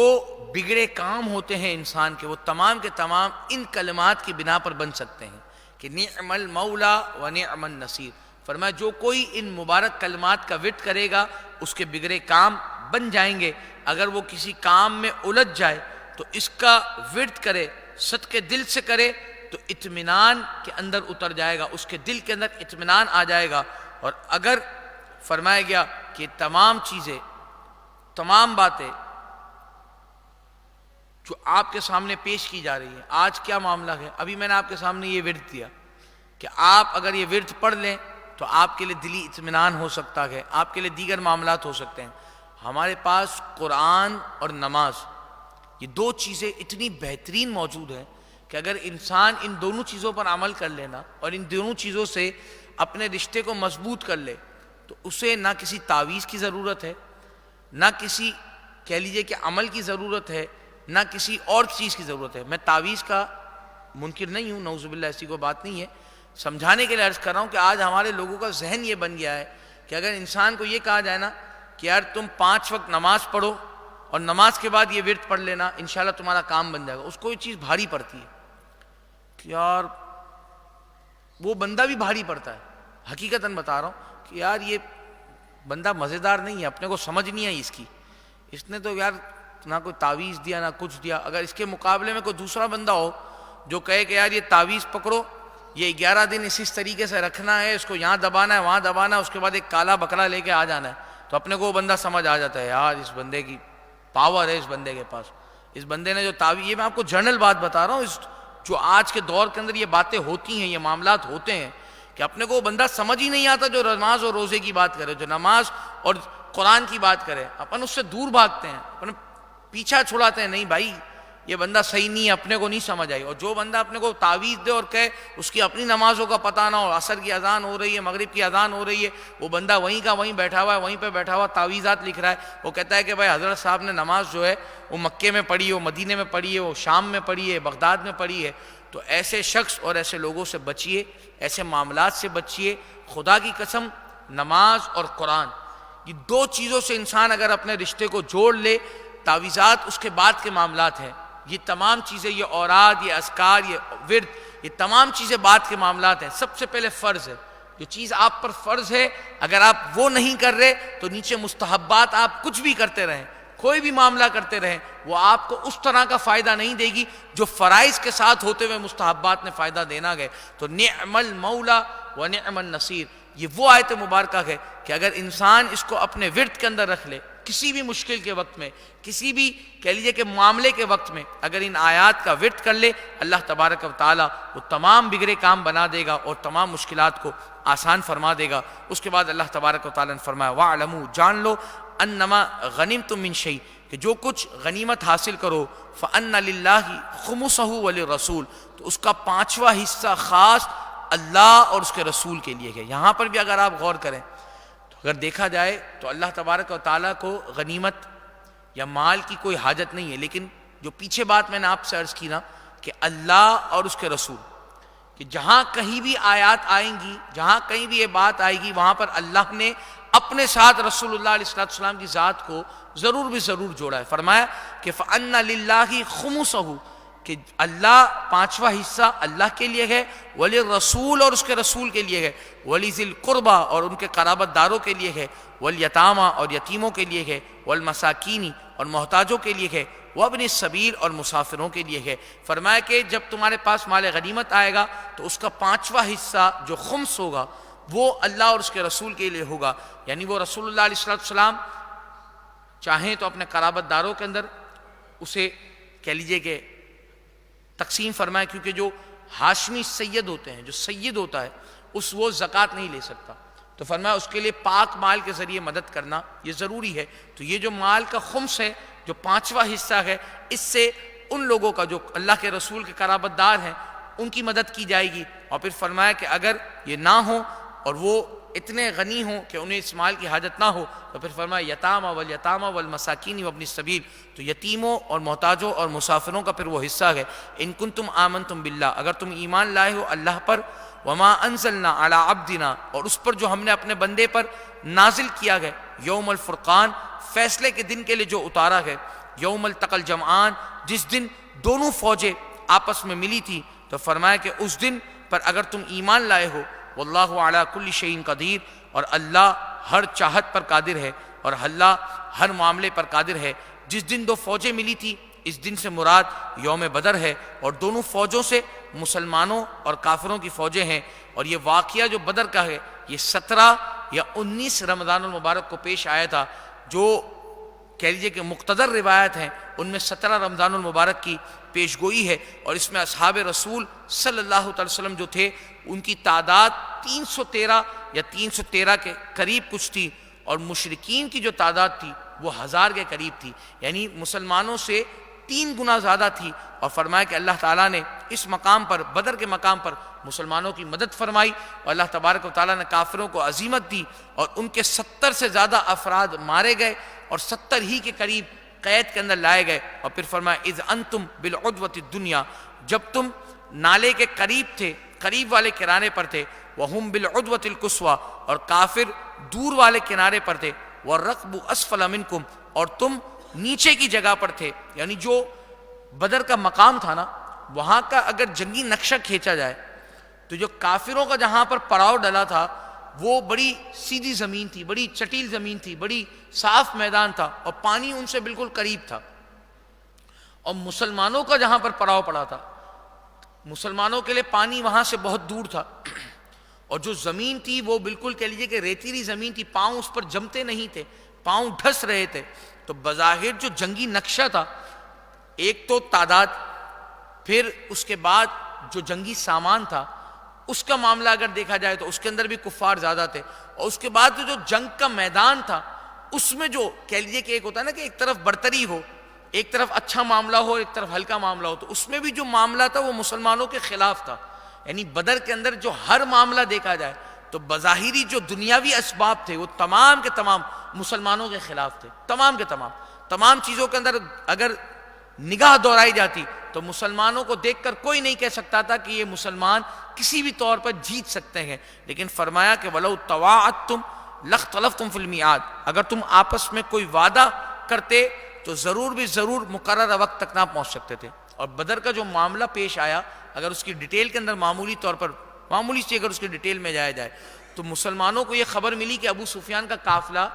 مکے کی طرف جا رہا ہے اور بڑے مال کے ساتھ جا رہا ہے. تو مسلمانوں نے یہ ارادہ کیا کہ ہم اس کے قافلے پر حملہ آور ہو کر اس کے مال کو لوٹ لیتے ہیں، اور وہ مال ہمارے لیے کفار کے خلاف برسر پیکار ہونے میں کام آئے گا، جہاد میں کام آئے گا. اور یہاں کافروں کو پتہ چلا کہ مسلمانوں کا ایسا کوئی ارادہ ہے کہ وہ ابو سفیان کے کہہ لیجیے کہ قافلے پر حملہ آور ہونا چاہتے ہیں. تو یہاں سے کافر نکلے اس بات کو سن کر، اور 1000 کے قریب جو کافر تھے انہوں نے کہا کہ ہم مکے مدینہ کی طرف جا کر کافروں اپنے جو یہ ابو سفیان کا قافلہ ہوگا اس کو پروٹیکٹ کریں گے، اس کی حفاظت کریں گے. تو یہ یکدم معاملہ ہوا تھا. یہاں سے مسلمان ابو سفیان کے قافلے پر حملہ کرنے کے لیے نکلے تھے، یہاں سے مشرکین ابو سفیان کے قافلے کو بچانے کے لیے نکلے تھے، اور دونوں کے دونوں آ کر بدر کے مقام پر جمع ہو گئے. فرمایا اللہ تبارک و تعالیٰ نے اگر کوئی مقررہ وقت ہوتا، اگر تم کوئی مقرر وقت کر اس کام کے لیے نکلتے تو ضرور بھی ضرور تم پیچھے ہٹ جاتے، لیکن کیونکہ یہ سب کچھ اچانک ہوا. وَلَٰكِن لِيَقْضِيَ اللَّهُ أَمْرًا كَانَ مَفْعُولًا، اور یہ اس لیے کہ اللہ کو یہ کام پورا کرنا تھا، تو یہ کام اسی طریقے سے پورا ہوا. تو فرمایا کہ تمہارے لیے یہ بات بھی بڑی آسان ہوئی کہ یکدم اچانک تم ایک دوسرے کے سامنے آ گئے. اور پھر جب ابو سفیان کا قافلہ پروٹیکٹ ہو گیا تو ابو سفیان نے ابو جہل سے کہا بھی کہ میرا قافلہ پروٹیکٹ ہو گیا ہے، میرے قافلے کا مال بچ گیا ہے، آؤ دوبارہ لوٹ چلتے ہیں، اب ہمیں جنگ کی کوئی ضرورت نہیں. تو کافر جو تھا اور ابو جہل جو تھا وہ غرور اور تکبر کے اندر مبتلا تھا. اس نے کہا کہ نہیں، میں تو یہاں پر 3 دن تک ٹھہروں گا، یہاں 3 دن تک دعوتیں اڑاؤں گا، شراب پیوں گا، ناچ گانے دیکھوں گا، اور اس کے بعد اس مقام سے دوبارہ لوٹوں گا تاکہ مسلمانوں پر ہماری ہیبت قائم ہو جائے اور مسلمان یہ جان لیں، یہ سمجھ لیں کہ ہم جیسا کہہ لیجئے کہ طاقتور اور ہماری جیسی طاقت جیسا بندہ کوئی نہیں. لیکن اللہ تبارک و تعالیٰ کو کچھ اور ہی منظور تھا. اللہ تبارک و تعالیٰ نے اس وقت وہاں پر بارش کا نزول فرمایا، بارش کے نزول کے ساتھ ساتھ فرشتوں کا نزول فرمایا. فرشتوں کے نزول کے ساتھ اللہ تبارک و تعالیٰ نے مسلمانوں کی مدد فرمائی اور مسلمانوں کو وہ عظیم فتح عطا فرمائی کہ کافر اس جنگ کے اندر اس طرح ٹوٹے کہ دوبارہ کھڑا ہونے کے لیے انہیں کافی ٹائم لگا اور ان کا تمام مال ہلاک کر دیا گیا. اور پھر فرمایا لیہلک، جو ہلاک ہوا، من ہلک عن بینہ، جسے ہلاک ہونا ہے دلیل کے ساتھ، ویحیی من حی عن بینہ، اور جو جیا وہ دلیل کے ساتھ زندہ رہا. وان اللہ لسمیع علیم، بے شک اللہ تبارک و تعالی ضرور سنتا اور جانتا ہے. فرمایا کہ یہاں پر جو لوگ ہلاک ہوئے ان کے پاس بھی دلیل قائم ہو گئی، کیونکہ جو بظاہری اسباب تھے وہ مسلمانوں کے خلاف تھے. جنگ بدر کا پورا نقشہ جو تھا وہ مسلمانوں کے اگینسٹ تھا. تو اب جن لوگوں نے یہ بات دیکھی کہ مسلمان اس کے باوجود حاوی ہو گئے تو یہ رسول اللہ علیہ السلام کا معجزہ تھا اور رسول اللہ علیہ السلام کی دعاؤں کا نتیجہ تھا. تو فرمایا کہ بات بالکل واضح ہو گئی کہ یہی حق ہے،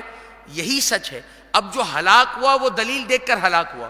کہ وہ جنگ بدر کے اندر تمام معاملات کو دیکھتا ہوا ہلاک، اور جو زندہ رہ رہا ہے اس نے بھی تمام دلیلوں کو دیکھ لیا گیا کہ رسول اللہ علیہ السلام کا دین حق ہے، رسول اللہ علیہ السلام حق ہیں، وہ اللہ کے رسول ہیں. تو فرمایا کہ تمام چیزیں جو بھی چیزیں ہو رہی ہیں وہ دلیل کے ساتھ ہو رہی ہیں. اذ یریکہم اللہ فی منامک قلیلا، اور جب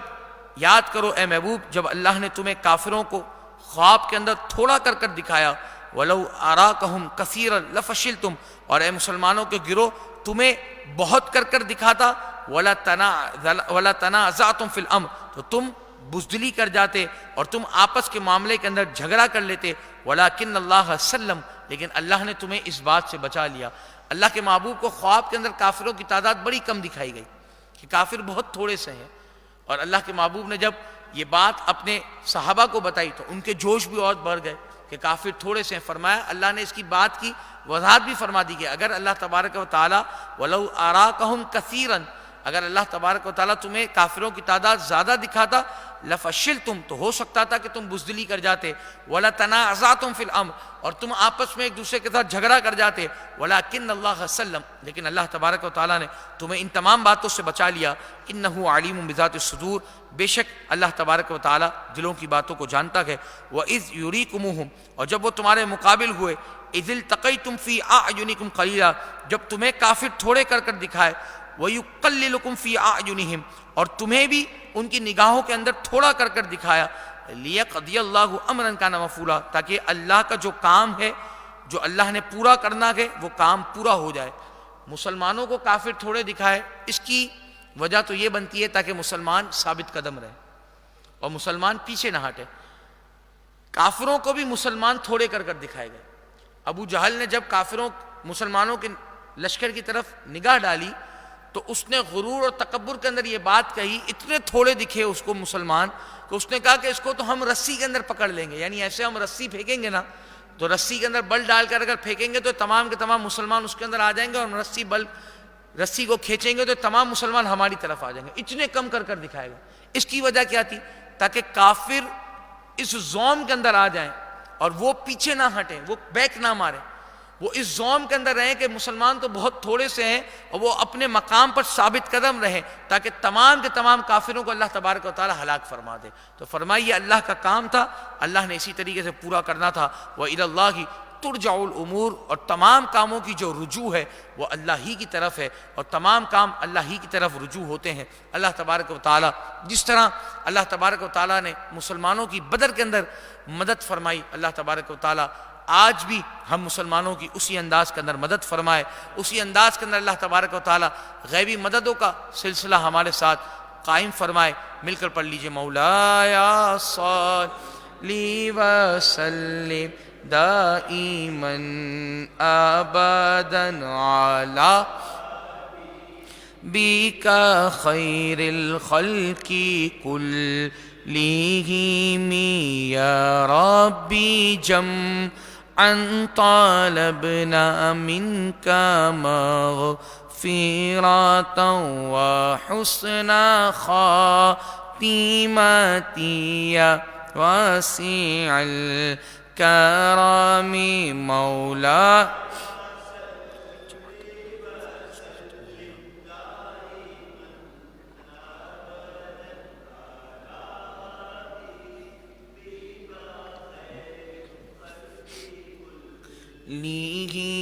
اللہم صلی وسلم وبارک علیہ۔ بسم اللہ الرحمن الرحیم۔ اللہ تبارک و تعالیٰ کے بابرکت نام سے شروع جو نہایت ہی مہربان اور رحم فرمانے والا ہے۔ یا ایہا الذین آمنوا، اے ایمان والو، اذا لقیتم فئۃ، جب کسی فوج سے تمہارا مقابلہ ہو، فاثبتوا، تو ثابت قدم رہو، واذکروا اللہ کثیرا، اور اللہ کو بہت یاد کرو، لعلکم تفلحون، تاکہ تم فلاح کو پہنچو۔ یہاں پر فرمایا گیا کہ اے ایمان والو، جب تمہارا کسی قوم کے ساتھ اور کسی فوج کے ساتھ مقابلہ ہو جائے، سامنا ہو جائے، تو اب تمہارا کیا حال ہے؟ فاثبتوا، تمہیں ثابت قدم رہنا ہے، واذکروا اللہ کثیرا، اور اللہ کا بہت ذکر کرنا ہے۔ اس سے کیا معلوم ہوا کہ انسان کو ہر حال میں لازم ہے کہ وہ اپنے قلب اور زبان کو ذکر الہی کے اندر مشغول رکھے، اور کسی بھی سختی اور پریشانی کے اندر ذکر اللہ سے غافل نہ ہو۔ یعنی اس قدر کتنا ٹینشن والا معاملہ ہوتا ہو،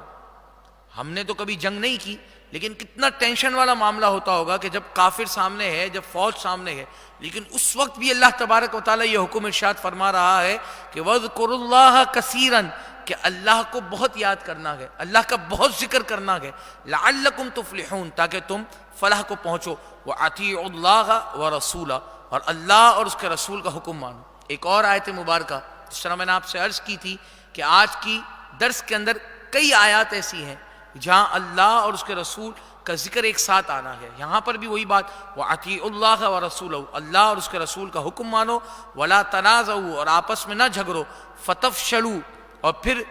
بزدلی کرو گے، وَتَذْهَبَ رِيحُكُمْ، کہ تمہاری جو قوت ہے وہ پارا پارا کر دی جائے، وَاصْبِرُوا، اور تم صبر کرو۔ یہ آیات فرمایا گیا کہ یہ جو آیت مبارکہ ہے یہ کفار کے حق کے اندر نازل ہوئی کہ یہ لوگ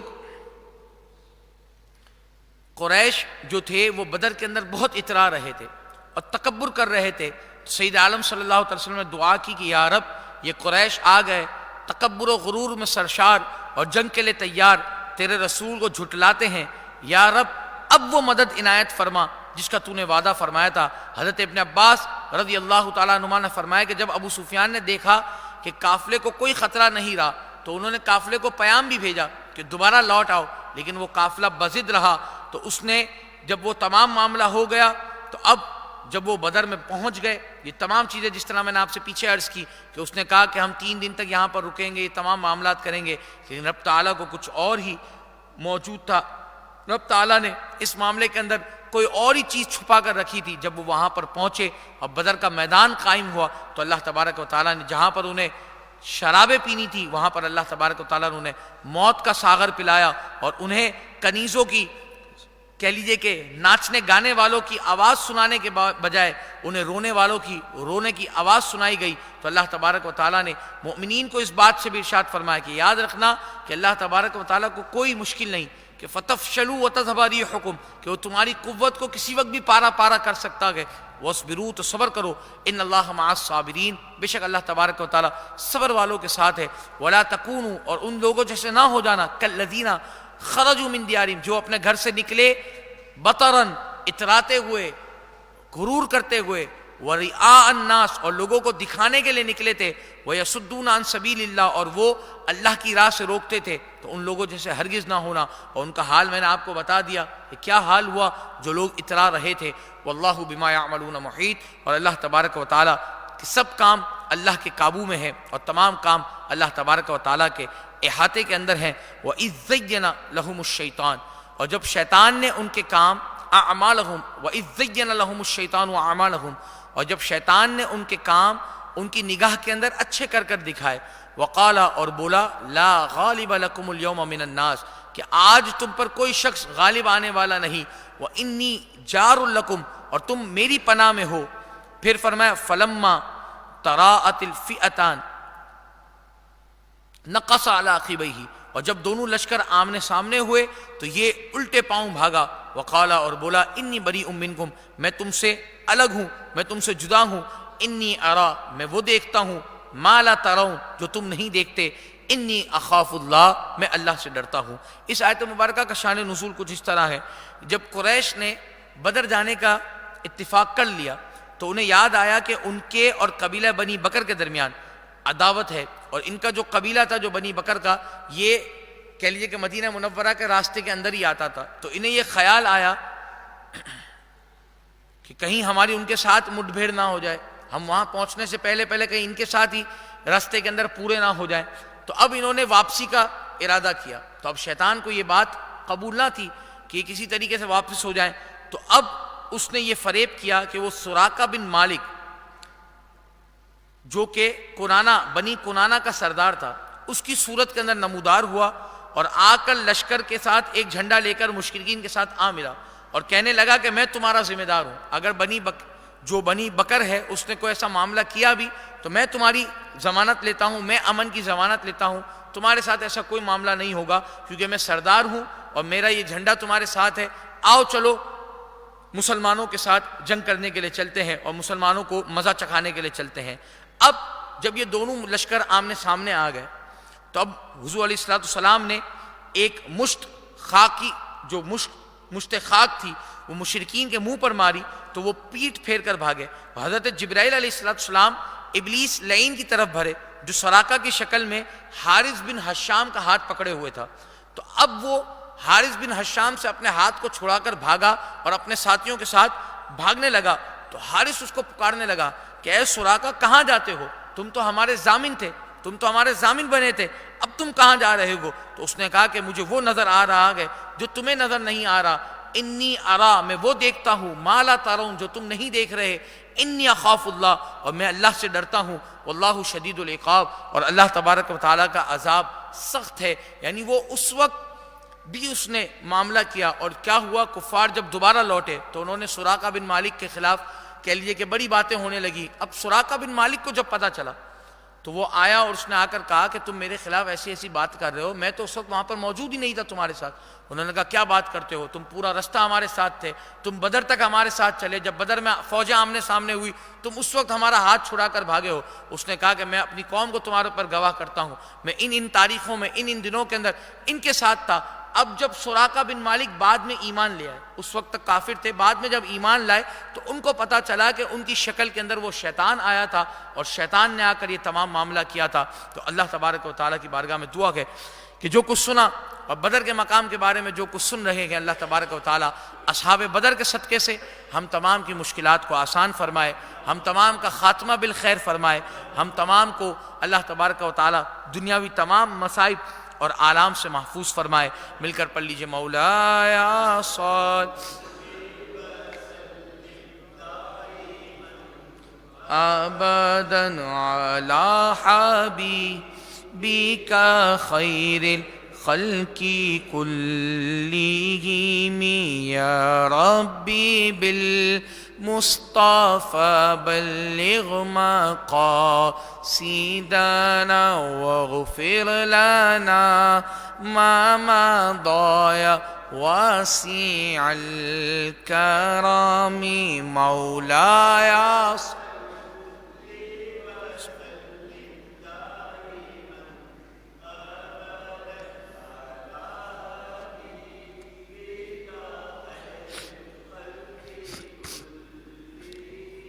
اللہم صلی وسلم وبارک علیہ۔ بسم اللہ الرحمن الرحیم۔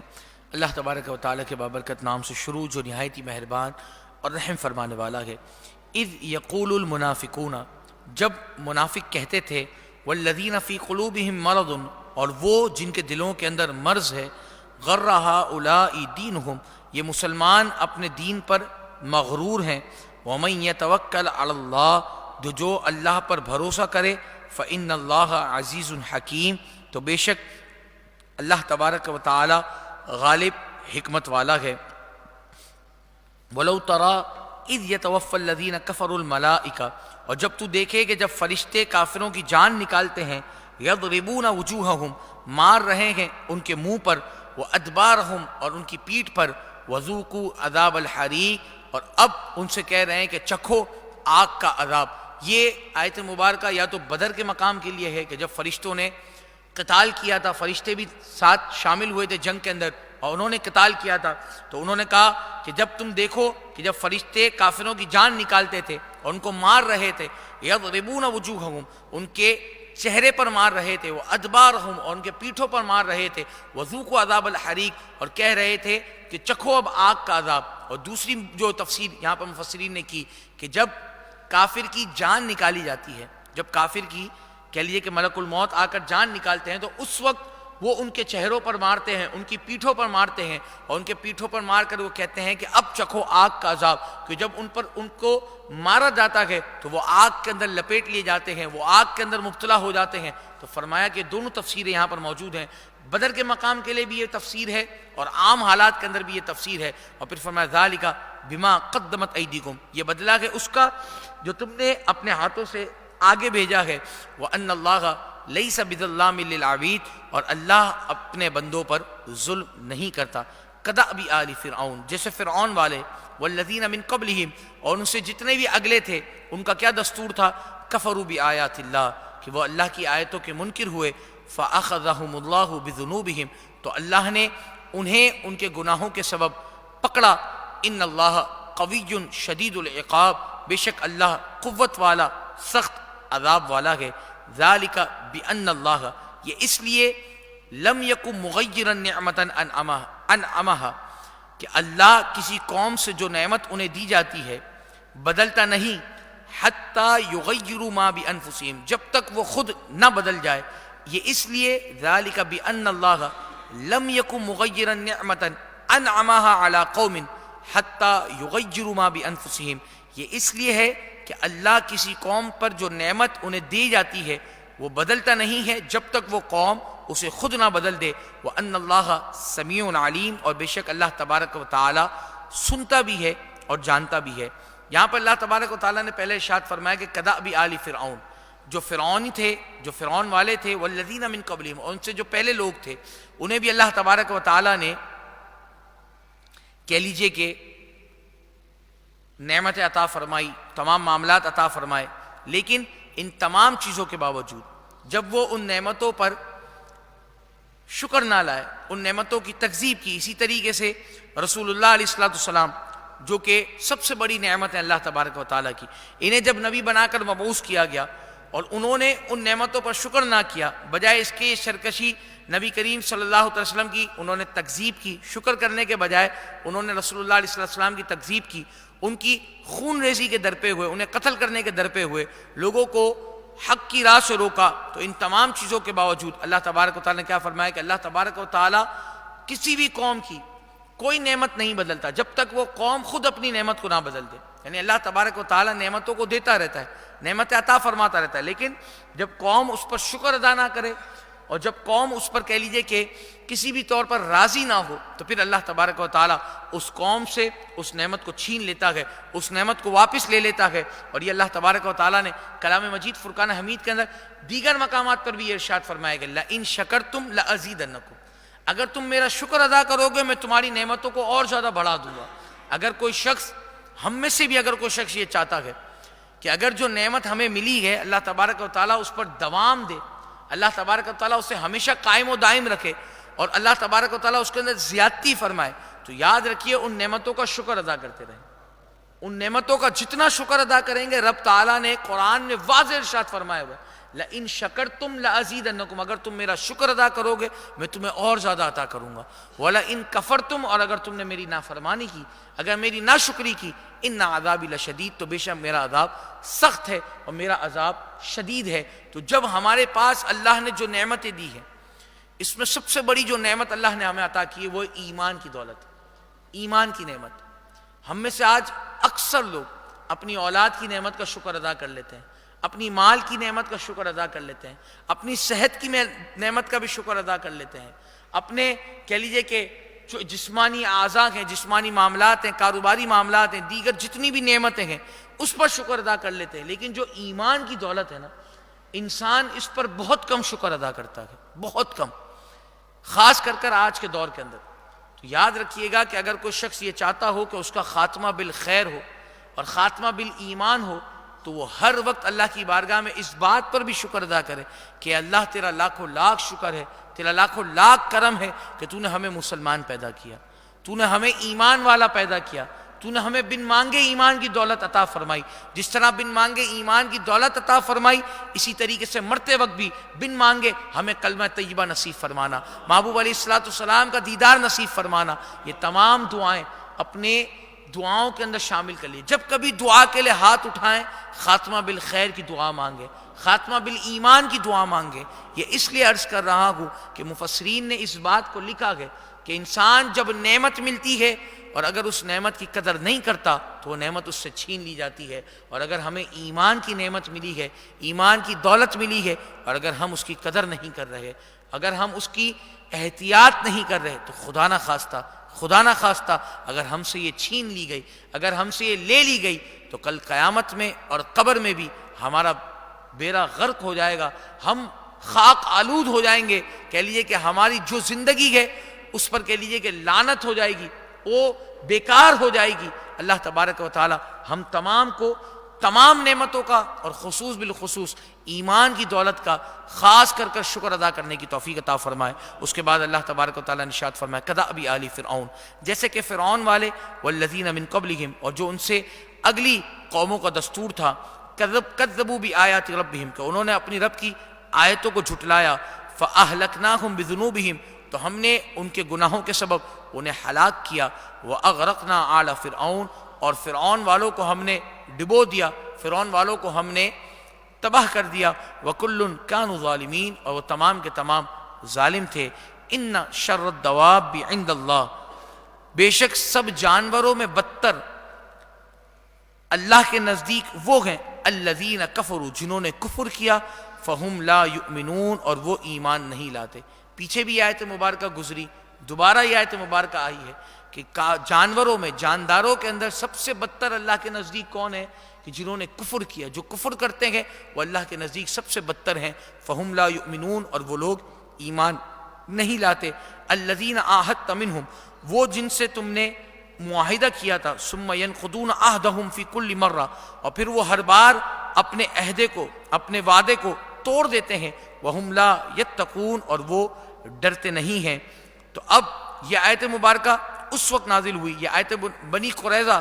یہودیوں کے حق میں نازل ہوئی کہ جن کا رسول کریم صلی اللہ علیہ وسلم سے عہد تھا کہ وہ آپ سے نہ لڑیں گے اور نہ آپ کے دشمنوں کی مدد کریں گے، تو انہوں نے اس عہد کو توڑا۔ اور مشرکین مکہ نے جب رسول کریم صلی اللہ علیہ وسلم سے جنگ کی تو انہوں نے ہتھیاروں کے ذریعے ان کی مدد کی۔ تو پھر حضور علیہ السلام سے انہوں نے معذرت کی کہ ہم بھول گئے تھے، ہم سے قصور ہوا، اور پھر دوبارہ ان کے درمیان عہد ہوا، انہوں نے اس کو بھی توڑا۔ تو اب انہوں نے اس بات کو جب توڑ دیا تو اللہ تبارک و تعالیٰ نے فرمایا کہ یہ لوگ سب سے بدتر ہیں، یہ لوگ سب سے کہہ لیجئے کہ سب سے کم ظرف لوگ ہیں کہ جو بار بار عہد کرتے ہیں اور بار بار اپنے عہد کو توڑتے ہیں۔ تو بنی قریظہ کے جو یہودی تھے انہوں نے 2 بار اپنے عہد کو توڑا۔ پھر فرمایا گیا فَإِمَّا تَسْقَفَنَّهُمْ فِي الْحَرْبِ، اور اگر تم انہیں لڑائی کے اندر کہیں پاؤ فَشَرِّدْ بِهِمْ، تو انہیں قتل کر دو، مَنْ خَلْفَهُمْ، جب ان کے پسماندوں کو بھگاؤ، لَعَلَّهُمْ يَذَّكَّرُونَ، اس امید پر کہ شاید انہیں عبرت حاصل ہو جائے۔ یعنی اگر انہیں جنگ کے اندر کہیں پر بھی پاؤ، یعنی اب جنہوں نے عہد توڑ دیا ہے، اب ان کا عہد ہمارے ساتھ نہیں رہا، تو فرمایا اب انہیں جہاں کہیں بھی پاؤ انہیں قتل کر دو۔ فَإِمَّا تَسْقَفَنَّهُمْ فِي الْحَرْبِ، اگر تمہیں انہیں جہاں کہیں بھی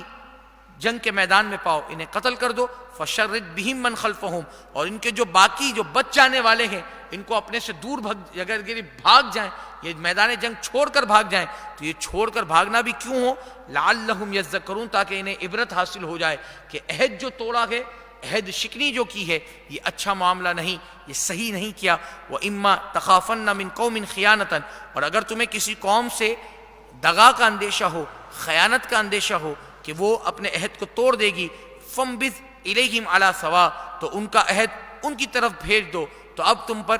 برابری ہو جائے گی۔ اب چاہے تم ان پر چڑھائی کرو، جب تک عہد ہے تب تک تم ان پر چڑھائی نہیں کر سکتے، لیکن اگر تمہیں یہ خوف ہے، تمہیں ڈر ہے کہ وہ تمہارے معاہدے کی خلاف ورزی کرے گی، وہ تمہارے معاہدے کی روگردانی کرے گی، تو اب ان پر اپنے عہد کو توڑ دو۔ کس طرح؟ کہ انہیں ان کا عہد لوٹا دو، ان سے بالکل واضح طور پر کہہ دو کہ اب ہمارے درمیان کوئی معاہدہ نہیں رہا، اب ہمارے درمیان برابری کا معاملہ ہے۔ پھر اگر تم ان پر حملہ کرنا چاہو تو پھر تم ان پر حملہ کر سکتے ہو۔ ان اللہ لا يحب الخائنین، بے شک اللہ تبارک و تعالی دغا کرنے والے کو پسند نہیں فرماتا، اللہ تبارک و تعالی دغا کرنے والے کو محبوب نہیں رکھتا۔ اللہ تبارک و تعالیٰ کی بارگاہ میں دعا ہے کہ جو کچھ سنا اسے یاد رکھتے ہوئے اس پر عمل پیرا ہونے کی توفیق عطا فرمائے، اور اگر دوران درس کو غلطی کوتاہی ہوئی ہو اللہ تبارک و تعالیٰ پیارے محبوب علیہ السلام کے وسیلہ جلیلہ سے اسے معاف فرمائے۔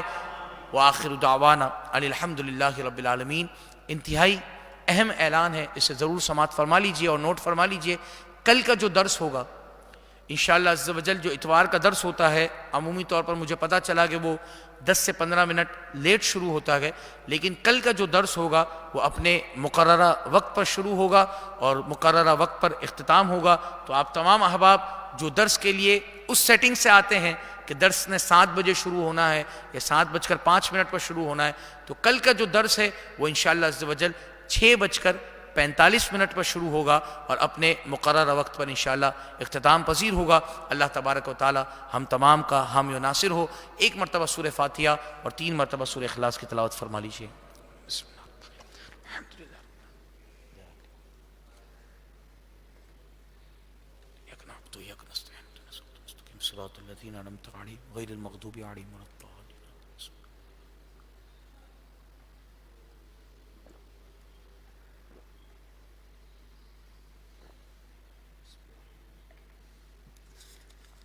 اللہ احد اللہ الصمد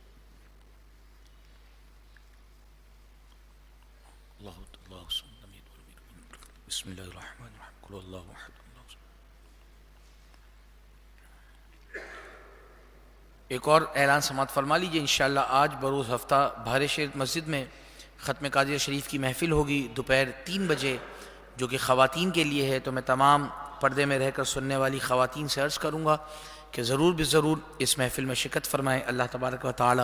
دینی محافل میں شرکت کرنے کی توفیق عطا فرمائے، آمین۔ الحمدللہ رب العالمین والصلاة والسلام علی سید الانبیاء والمرسلین، جزا اللہ عنا سیدنا و مولانا محمد صلی اللہ تعالی علیہ وسلم ما هو اہل۔ اللہم ربنا تقبل منا انک انت السمیع العلیم وتب علینا یا مولانا إنك أنت التواب الرحيم. اللهم ربنا آتنا في الدنيا حسنة وفي الآخرة حسنة وقنا عذاب النار. اللهم ربنا آتنا في الدنيا حسنة وفي الآخرة حسنة وقنا عذاب النار. مالک و مولا درس قرآن مجید فرقان حمید کا کرنا اپنی بارگاہ میں قبول و مقبول فرما. مالک و مولا دوران درس اگر کوئی غلطی کوتاہی ہوئی ہو اپنے پیارے محبوب علیہ السلام کے وسیلہ جلیلہ سے اسے معاف فرما. اس کا ثواب پیارے آقا علیہ السلام کی بارگاہ مقدسہ میں ہدیتاً تحفتاً عقیدتاً نذرانتاً پیش کرتے ہیں، قبول و مقبول فرما. پیارے آقا علیہ السلام کے وسیلہ جلیلہ سے تمام انبیاء کرام، تمام صحابہ کرام، تمام صحابیات، تمام امہات المؤمنین، شہدائے بدر، شہدائے احد، شہدائے حنین، شہدائے کربلا کی ارواح کو پیش کرتے ہیں، قبول و مقبول فرما. خصوص بالخصوص خاتون جنت سیدہ فاطمہ الزہرا رضی اللہ تعالیٰ عنہ کی بارگاہ میں پیش کرتے ہیں، قبول و مقبول فرما. حسنین کریمین کی بارگاہ میں پیش کرتے ہیں، قبول و مقبول فرما. الہ العالمین چاروں ائمہ اکرام کے ارواح کو پیش کرتے ہیں، قبول و مقبول فرما. تیری عطا سے ہم غریبوں کی لاج رکھنے والے حضور غوث اعظم رضی اللہ تعالیٰ عنہ کی بارگاہ مقدسہ میں پیش کرتے ہیں، قبول و مقبول فرما. آپ رضی اللہ تعالیٰ عنہ کے وسیلہ جلیلہ سے تمام اولیاء کرام، تمام بزرگان دین، تمام صوفیہ کرام کی ارواح کو پیش کرتے ہیں، قبول و مقبول فرما. آج کے دن آغا محمد ترک بخاری علیہ رحمہ کا عرس ہے، مالک و مولا خصوص بالخصوص انہیں پیش کرتے ہیں، قبول و مقبول فرما. مالک و مولا ہم میں، ہمارے جاننے والوں میں جتنے عزیز و اقارب اس دار فانی سے کوچ کر گئے، مالک و مولا تمام کی ارواح کو پیش کرتے ہیں، قبول و مقبول فرما. خصوص بالخصوص الہ العالمین فنا فی الرسول حضرت علامہ خادم حسین رضوی رحمت اللہ تعالیٰ علیہ کی بارگاہ میں پیش کرتے ہیں، قبول و مقبول فرما. مالک و مولا ان کے درجات کو بلند فرما. ان کے صدقے سے الہ العالمین ہمیں بھی ناموس رسالت کا کام کرنے کی توفیق عطا فرما. مالک و مولا استاد محترم اور جتنے بھی ہمارے علماء ناموس رسالت کے لئے کام کر رہے ہیں، مالک و مولا تمام کی خیر فرما، تمام کی حفاظت فرما، تمام کو حاسدین کے حسد سے محفوظ فرما. ہم تمام کی تمام دلی جائز مرادوں کو پورا فرما. جو مانگ سکے عطا فرما، جو نہ مانگ سکے ہمارے حق میں بہتر ہے بن مانگے عطا فرما. قال اللہ تبارک و تعالی فی شان حبیبی ان اللہ و ملائکتہ یصلون علی النبی یا ایہا الذین آمنوا صلوا علیہ وسلموا تسلیما. لبیک اللہم صلی علی سیدنا و مولانا محمد معدن الجود والکرم وعلی آلہ وصحبہ وبارک وسلم صلاة و سلام علیکہ یا سیدی یا رسول اللہ. سبحان ربک رب العزت عما یصفون وسلام علی المرسلین والحمد للہ رب العالمین. جب دم واپسی ہو یا اللہ، سامنے ہو گنبد خضرا اور دید ہوتی رہے، دم نکلتا رہے، دید ہوتی رہے، دم نکلتا رہے، دید ہوتی رہے، دم نکلتا رہے اور ہم سب کے لب پر ہو لا الہ الا اللہ محمد الرسول اللہ صلی اللہ تعالی